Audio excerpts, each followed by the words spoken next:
o que mostra que há uma perseguição, na verdade, é política, não é um cumprimento apenas da lei. Isso a gente não pode aceitar, porque isso fere a democracia brasileira.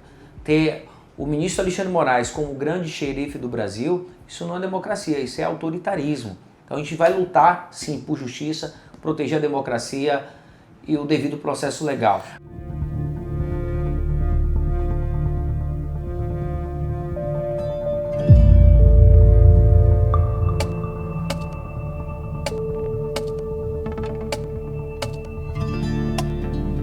Bem-vindos ao Fatum 360 Entrevista, onde exploramos questões sobre política, economia. Hoje o nosso entrevistado é o deputado federal Capitão Alberto Neto, uma figura proeminente na política do Amazonas, nascido em Fortaleza, radicado em Manaus. O capitão está em seu segundo mandato pelo Partido Liberal, tendo sido o segundo mais votado em 2022. Sua carreira foi forjada na segurança pública, comandando unidades da Polícia Militar do Amazonas e servindo como sargento na Força Aérea antes de se lançar na política. Deputado, muito obrigado de estar nos recebendo hoje para essa entrevista. Fred, é um prazer estar participando dessa entrevista e aproveitar para fazer um apanhado de todo o trabalho que a gente vem fazendo em Brasília e para que a população fique antenado e que a gente fique cada vez mais próximo do nosso povo com essa entrevista maravilhosa de hoje. O senhor frequentemente manifesta apoio ao ex-presidente Jair Bolsonaro. Como é que o senhor avalia o impacto do legado dele no Brasil e seu trabalho como deputado? O presidente Bolsonaro é o maior expoente da direita, é o líder da direita do Brasil, no qual eu faço parte. Inclusive eu fui candidato a prefeito agora pelo Partido Liberal. Nosso presidente de honra é o ex-presidente Bolsonaro. Esteve aqui em Manaus várias vezes, prestando apoio à nossa campanha. Hoje eu acredito que ele é o maior cabo eleitoral do Brasil, né? Inclusive saiu uma pesquisa recente, mostra que ele ganharia a eleição se fosse hoje. E o Lula cada vez em baixa. A desaprovação do Lula só aumenta a cada tempo que passa, porque é um governo desastroso. E as pessoas estão comparando o governo Bolsonaro, que entregou o país com superávit primário, fez a maior distribuição de terras da história e entregava para a mulher o título da terra. Foram mais de 430 mil títulos entregues. Entregou a nossa moeda mais valorizada do que está. Criou o Pix, que ajudou milhares de negócios, principalmente o pequeno empreendedor. Então foram grandes feitos, que as pessoas estão com saudade. Que nós estávamos, mesmo com todo o problema que aconteceu da pandemia, mesmo assim a gente estava no caminho de prosperidade. Veio o governo Lula e desandou. Um governo desastroso, que só quer saber de gastar, de viajar, e as pessoas começaram a sentir esse desastre dessa governança da esquerda. Você entra no supermercado, o café está mais caro, aquela promessa da picanha e da cervejinha não aconteceu, o real chegou a 6, o dólar, né, chegou a R$6. Então, Bateu recorde. Bateu um recorde. Prejuízo, o Lula entregou em 2023 um déficit primário de 230 bilhões. Isso superou até na época da pandemia, que a gente precisou investir e gastar dinheiro para salvar vidas. Então, assim, a população caiu na real, que aquelas promessas feitas foram realizadas na campanha eram promessas vãs, vazias, e as pessoas estão com saudade que a direita governe de novo, que o Bolsonaro volte ao governo.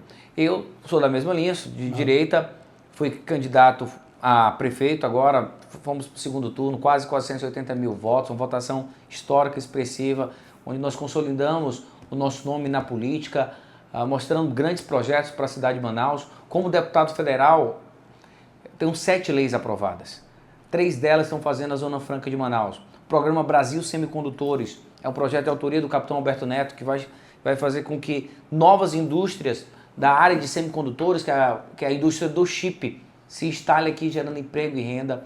A lei do PPB, a lei de informática, se a Samsung, que tem mais de 5 mil empregos diretos, está aqui no Amazonas, tem uma digital do capitão Alberto Neto. Nós tivemos projeto na segurança pública, em defesa da mulher, projeto de social, de inclusão social, como a lei da bengala, projeto da área de cultura, dos nossos bois de Parintins. Então nós conseguimos passar para a população que o nosso mandato de deputado federal tem feito grandes feitos. E agora nós queremos continuar trabalhando, honrando esse voto da população amazonense. Deputado, esse ano a gente tem CIPEC Brasil e o Amazonas vai receber o CIPEC. Perfeito. Quais os valores do conservadorismo o senhor considera essenciais para o futuro do Brasil e como é que eles se aplicam no Amazonas? Assim, visto que, como o senhor falou, na última eleição só quase foi eleito prefeito de Manaus. Nós temos um dado do IBGE que mais da metade da população do Amazonas é uma população que tem um viés conservador. Certo. As pessoas são evangélicas, que têm essa base do conservadorismo muito forte, a base da família. E as pessoas querem ser representadas. A gente entende da pluralidade da democracia, mas que o conservador tem a sua fatia, e aqui no estado do Amazonas é uma fatia muito grande, que faz, como eu falei, pelos segundos dados do IBGE, mais de 50%.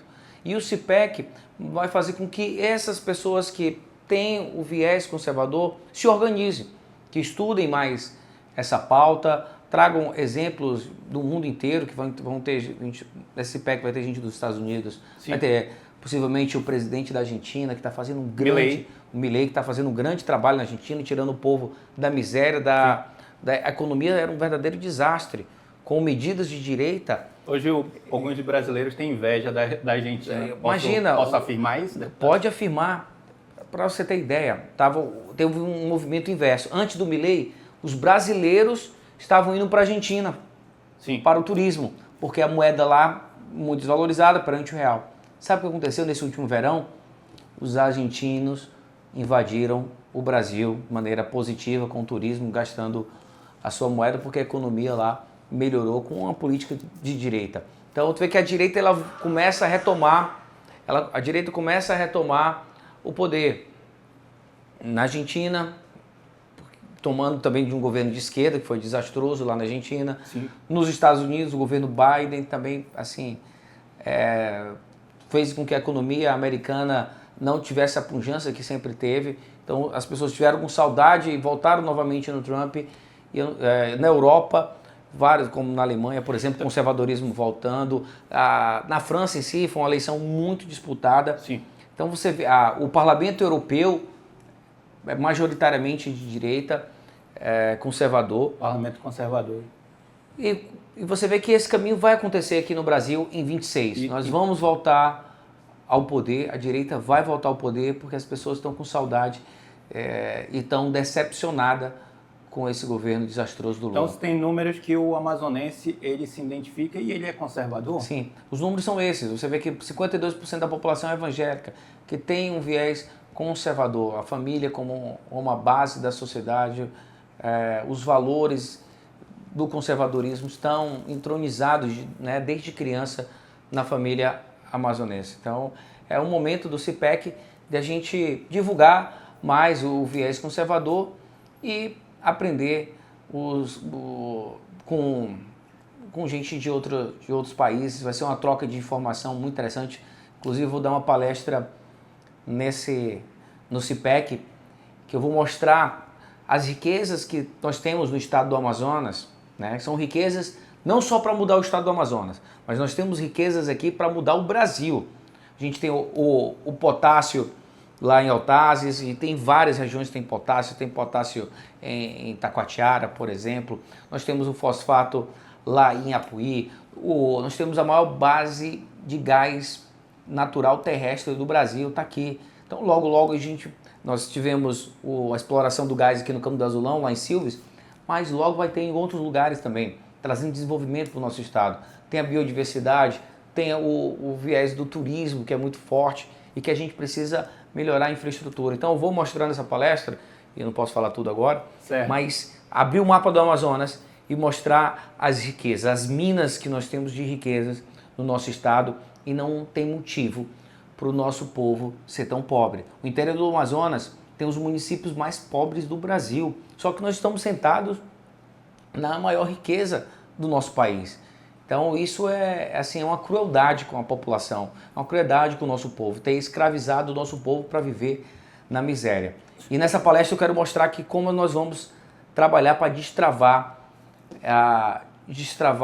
novas matrizes econômicas no estado do Amazonas, como desenvolver esse estado. Certo. O senhor falou do interior do Amazonas, falou que o homem do interior ele passa uma situação até mesmo de pobreza, não é? Sim, perfeito. E a gente tem uma BR, que é 319, uma rodovia essencial para o Amazonas e enfrenta entraves ambientais e logísticos. Como é que o senhor avalia, o que o senhor pode falar a respeito da BR-319? Qual é a sua visão a respeito desses entraves logísticos e ambientais?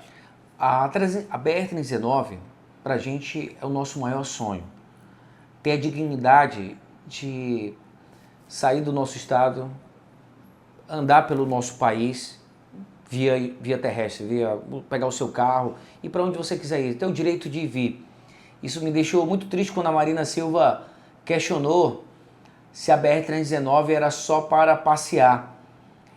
E na hora eu confrontei, se fosse só para passear já valeria a pena.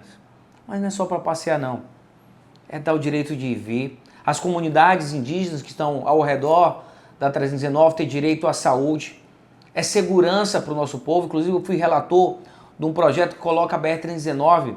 Eu ia chegar nesse ponto. Eu sou relator e está no Senado esse projeto, então exatamente. Aproveitar para cobrar nossos senadores para que aprovem esse projeto, que coloca a 319 como área de segurança nacional. E isso faz com que a gente coloque a 319 como prioridade no país. Por exemplo, no PAC, que ela está fora do PAC, colocar ela dentro do PAC para ter investimento e asfaltar a 319.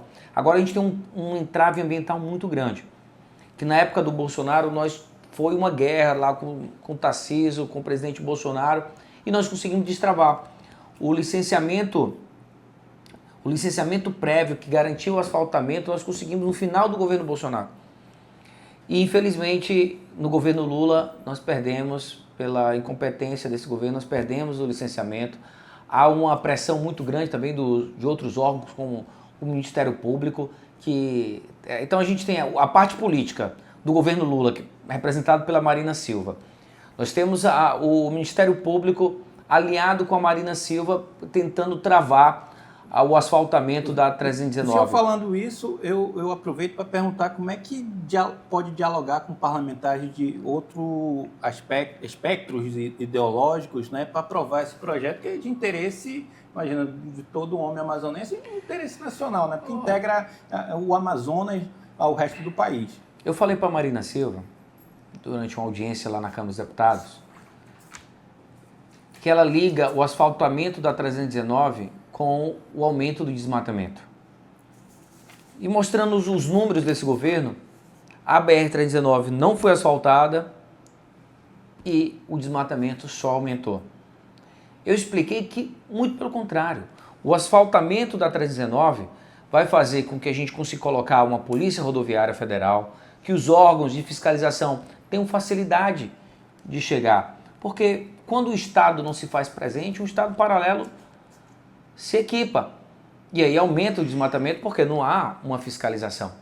O asfaltamento da 319 vai ajudar, inclusive, na proteção ambiental. E temos a questão da logística, a gente passa por uma estiagem, porque às vezes a 319 vai ser uma válvula de escape, dependendo do tipo de produto. Então, assim, ela tem até uma alta dos preços também, que a gente acaba vendo na cidade. Por exemplo, a gente compra o nosso peixe da onde? Vem lá de Rondônia. Então o peixe tem dificuldade de chegar aqui, aumenta o preço da logística, aumenta o preço do alimento. Isso afeta até a inflação aqui no nosso estado. Então a 319 tem uma importância grandiosa para ligar o restante do norte, Roraima, o Amazonas ao restante do Brasil. Nós não podemos ser considerados perante o Brasil uma população de segunda categoria. Viver num ambiente isolado, sendo que a 319 já aconteceu, na época dos militares, ela foi construída, foi asfaltada, então até um tempo desse ela estava asfaltada. O impacto ambiental, ele já houve, tá? E já está consolidado.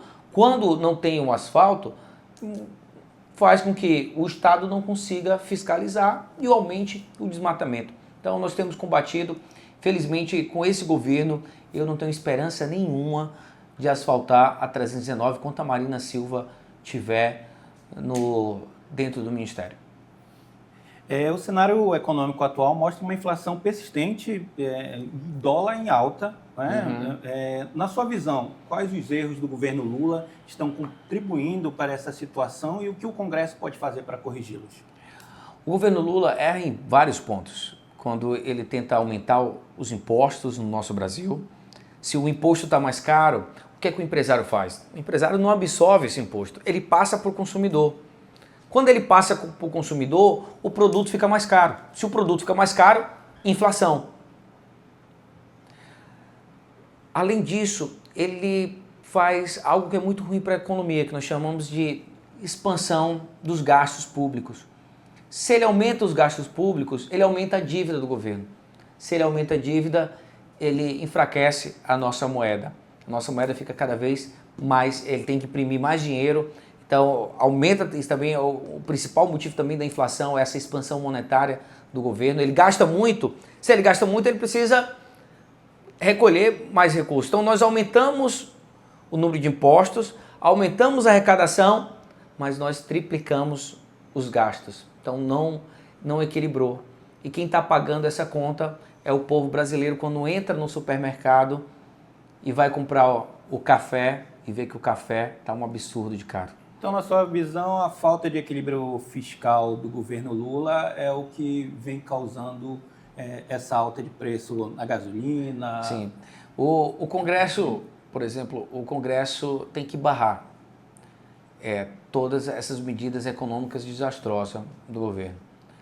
Por exemplo, com o aumento de impostos. Quando ele aumentou aquele preço da blusinha lá da Shein, sim, o que aconteceu? As pessoas deixaram de comprar.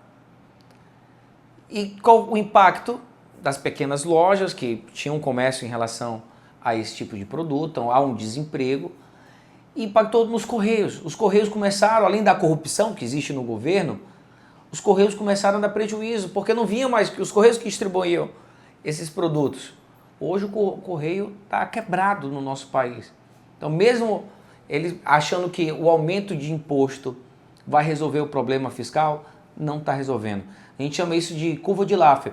Você vai aumentando a tributação, só que chega um determinado ponto, essa tributação está tão alta que as pessoas param de consumir ou há muita sonegação. E a arrecadação começa a cair novamente. E a gente está começando a viver esse momento. Nós aumentamos a arrecadação, só que estrangulou tanto que o Brasil começou a ter prejuízo. Então o Congresso precisa parar esses avanços de aumento de impostos no nosso país.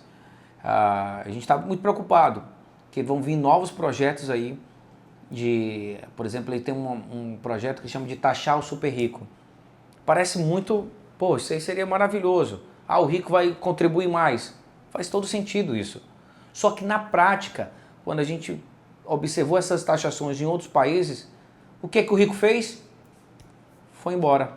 Não, então eu vou botar minha riqueza em outro país. E aí há uma evasão de divisa, há menos recursos no nosso país, há menos dólares, o dólar fica mais caro, nossa moeda mais valorizada e o produto, e quem mais sofre são os pobres. Porque as pessoas mais humildes, ela não faz investimento na Bolsa de Valores, ela Sim. não faz outros investimentos para compensar a desvalorização do seu dinheiro. Nós chamamos da inflação. Então a inflação é o imposto mais danoso para a pessoa mais humilde, porque ela não consegue compensar. Então o salário dela, que ela ganha todo mês está reduzindo, porque o supermercado está cada vez mais caro. A gente acabou falando de Congresso e não tem como perguntar, que é uma das pautas que o senhor tem defendido, né, alinhada ao PL também, que é o apoio à anistia aos presos de 8 de janeiro. Qual é a sua posição sobre esse projeto e como acha que ele impactaria a pacificação política no Brasil? Inclusive, domingo agora, dia 6 de abril, nós vamos estar na Avenida Paulista, junto com o presidente Bolsonaro e vários governadores, senadores, deputados federais e a população, que é mais importante, invadir a Paulista para dar um grito de justiça nesse país. Anistia já. Por quê? Há uma escalada autoritária da Suprema Corte. As pessoas que participaram daquele momento do 8 de janeiro, nós tivemos diversos tipos de pessoas e a pena tem que ser individualizada. Quem cometeu depredação, que pague pelo crime de depredação, né, do patrimônio público. Sim. Quem, por exemplo, aquela senhora, Débora, que usou um batom e escreveu "perdeu o mané", que no outro dia lavaram com água e sabão e saiu, aquela mulher pegou 14 anos de prisão. O que mostra que há uma perseguição, na verdade, é política. Não é um cumprimento apenas da lei. Isso a gente não pode aceitar, porque isso fere a democracia brasileira. Ter o ministro Alexandre Moraes como o grande xerife do Brasil, isso não é democracia, isso é autoritarismo. Então a gente vai lutar, sim, por justiça, proteger a democracia e o devido processo legal. Quem tiver que pagar a pena, que pague pelo crime cometido. Mas eu lembro, vou deixar claro, as pessoas estavam no acampamento, chegou um ônibus lá, entrou idosas, entrou crianças que não estavam cometendo crime nenhum. Entraram naquele ônibus, foram para a cadeia e confinadas. Nossa legislação nem permite confinamento de crianças, nem permite confinamento de idosos.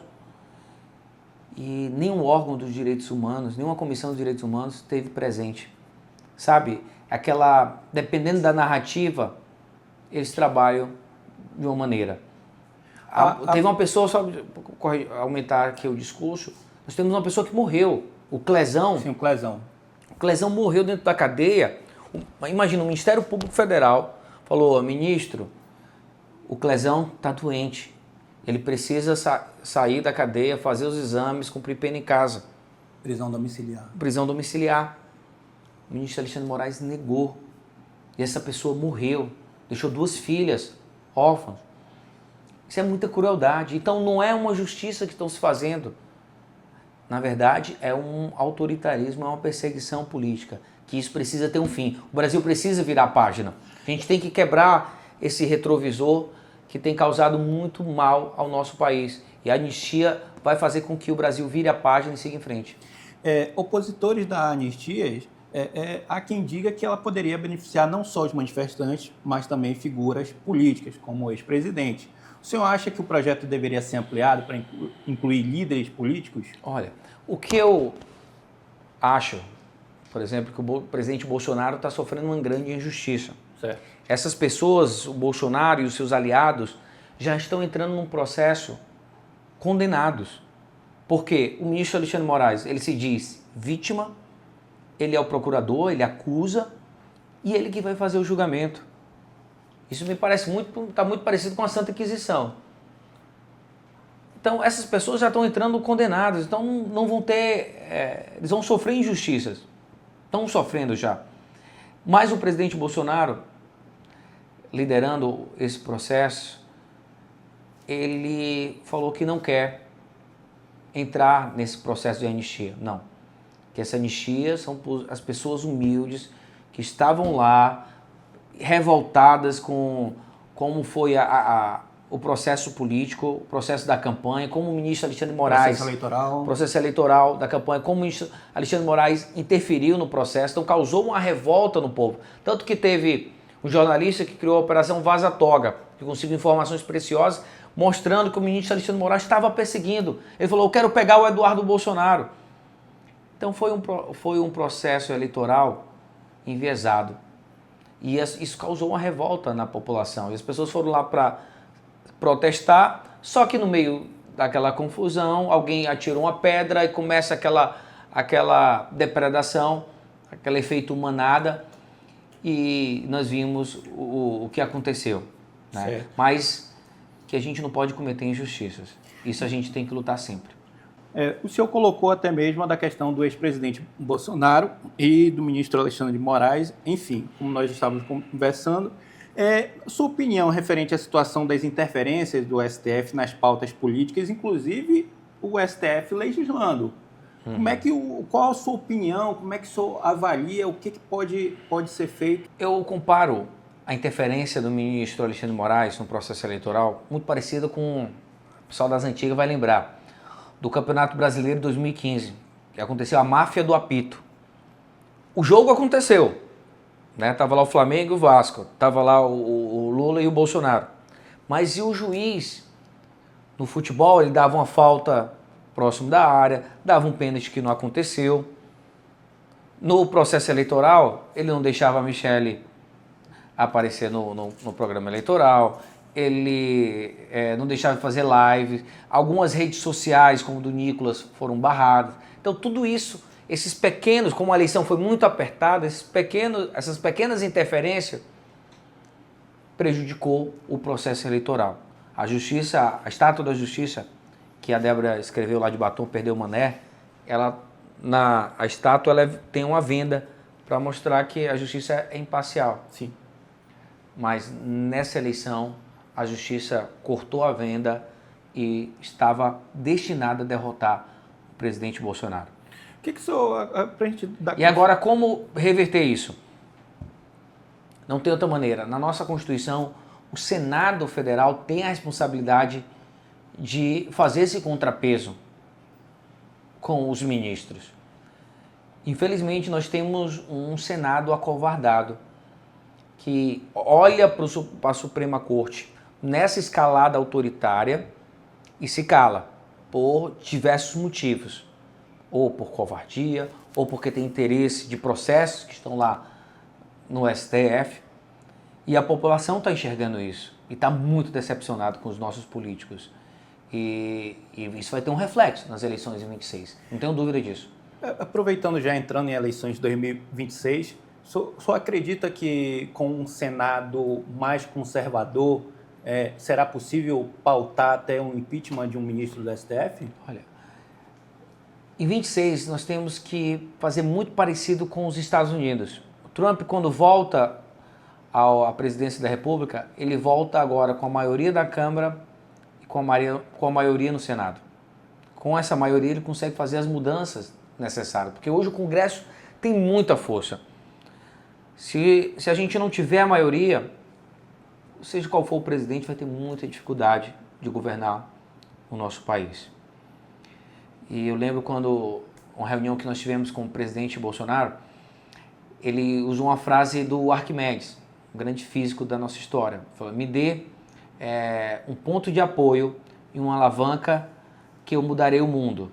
Ele me dê a maioria da Câmara e do Senado que eu mudarei o Brasil. Então nós estamos com essa estratégia de 26, fazer um trabalho forte para eleger a maioria no Senado e a maioria na Câmara. Mais do que nunca, é até uma afirmação, você é candidato ao Senado, que o principal líder da direita colocou, ele já afirmou em diversas lives, quando ele fala lá no Amazonas, a gente tem o capitão Alberto Neto. Após esse anúncio, assim eu posso dizer, como é que o senhor vê o seu futuro político? Eu estou na política e eu entrei desde o início com uma missão. A missão de influenciar na segurança pública do nosso país. E a gente vem contribuindo. Nós saímos, na época do PT, de 70 mil homicídios para 40 mil. Temos legislações avançando no intuito de melhorar a segurança do nosso povo. O governo do PT, felizmente, estamos retrocedendo. Saiu uma medida agora, a Suprema, que o STF, mais uma vez, interferindo no legislativo, até no executivo, proibindo visitas íntimas, que eles chamam de vexatórias, mas a busca pessoal precisa acontecer na visita íntima, ou nas visitas no presídio, principalmente uma busca mais minuciosa. Quantos vídeos nós já vimos, o cara entrando lá com produtos no ânus, ou mulheres com produtos na vagina. Então essa busca mais minuciosa não é uma busca vexatória, é uma busca para cuidar da segurança do nosso povo. Nós aqui no Amazonas, você lembra recentemente da rebelião que aconteceu? Quantas pessoas não morreram? Tinha arma lá dentro. Aí o Supremo interferindo, atrapalhando a segurança pública. Você acha que é possível, após 2026, vamos, conjectura, ter um Senado e a Câmara, o senhor que veio da segurança, posso dizer assim, tem um choque, ter uma ponta do modelo do Burkelly? É uma excelente pergunta. Eu, como especialista em segurança pública, não vejo um outro caminho. Ou a gente engrossa o caldo, E aí precisa ter uma liderança forte para unir o judiciário, o legislativo e o executivo. A gente precisa dessa união, mostrando que ou o Brasil toma uma medida dura em relação à segurança, ou nós vamos ser governados pelas facções criminosas. Eu acho que ainda tem tempo ainda de conter essa... Ainda temos tempo, mas o tempo está acabando. Ou a gente toma logo essa política que o Bukele fez lá em El Salvador, ou a gente toma para si isso, ou cada vez vai ficar mais difícil. Ainda dá tempo, mas esse tempo está acabando. Certo. E considerando, né, sua futura candidatura ao Senado, como é que o senhor pensa sendo um possível senador do Amazonas em 2026? A gente tem que mudar o nosso Código Penal, o nosso Código de Processo Penal. A gente tem que endurecer realmente as penas. Por exemplo, o governo do PT agora está criando um programa de pena justa. Cada vez mais ele quer criar um modelo de busca de celular para que o criminoso possa devolver o celular. Assim, você vê que é um governo totalmente perdido na segurança pública. E aí, como eles acabam, graças ao Centrão tendo a maioria, a gente anda muito pouco no avanço da legislação. No próximo mandato, em 26, a direita com a maioria na Câmara, com a maioria do Senado, nós precisamos mudar realmente de vez essa legislação. Uma legislação que possa mostrar que não vale a pena cometer crime. Hoje, o criminoso tem a certeza que vale a pena cometer crime. Ou a gente muda isso, ou mais uma vez, repito, nós vamos continuar a ladeira abaixo na segurança, vai voltar o aumento de homicídios, o tráfico de drogas mandando nesse país. Como acontece lá no México, que as facções comandam praticamente a nação, tem muito poder. Ainda dá tempo, nós precisamos agora em 26 eleger a maioria da Câmara, a maioria do Senado e fazer uma verdadeira mudança nessa nação. Deputado, a gente está chegando ao fim. Gostaria que o senhor fizesse suas considerações finais, se eu deixasse alguma mensagem para a nossa audiência. Tá. Quero agradecer você que assistiu toda essa entrevista. Quero te convidar para acompanhar o nosso mandato. Deputado Federal Capitão Humberto Neto, só para Capitão Humberto Neto nas redes sociais e você vai acompanhar o nosso trabalho diário. São 7 leis aprovadas. Acho que tem o maior número de leis aprovadas na história do nosso estado. E são leis que estão fazendo, por exemplo, 3 delas estão fazendo a Zona Franca de Manaus prosperar, gerando emprego e renda para o nosso povo. Vem participar desse mandato, que o nosso slogan, eu digo que o mandato é nosso. Muito obrigado por participar dessa entrevista. Obrigado, deputado Capitão Humberto Neto. Obrigado.